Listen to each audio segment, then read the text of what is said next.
Liçeni i Shkodrës shumë shpejt mund të jetë pjesë e UNESCO.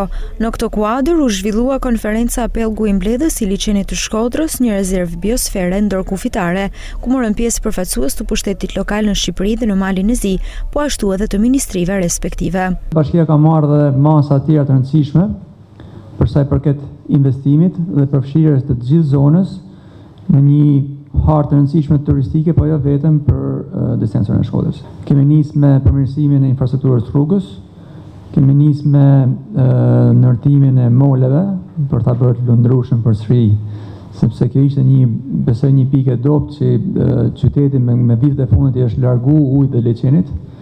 Dhe vizionet është shkretësisht ndryshe, duhet t'i afrohemi ujit dhe liçenit. Përfaqësuesja e Ministrisë së Turizmit dhe Zhvillimit, Klodiana Marika, vlerësoi punën e bërë deri më tani në këtë projekt. Ktu jemi mbledhur një numër aktorësh dhe kjo është dëshmia sepse krijohen rezervat e biosferës.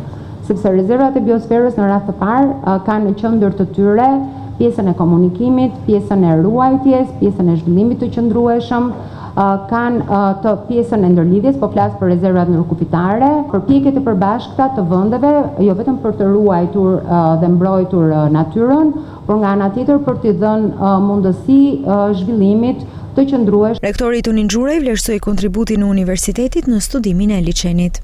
Na rezulton në fakt që për projektin tuaj, sondazhet publike tregojnë mbështetje të fortë të komunitetit shqiptar dhe atij malazias për përfshirjen në rezervë biosfere ndërkufitare. Kjo reflekton lidhjen tonë të thellë me liçenin, trashëgiminë e përbashkët dhe vizionin tonë kolektiv për një të ardhme të qëndrueshme.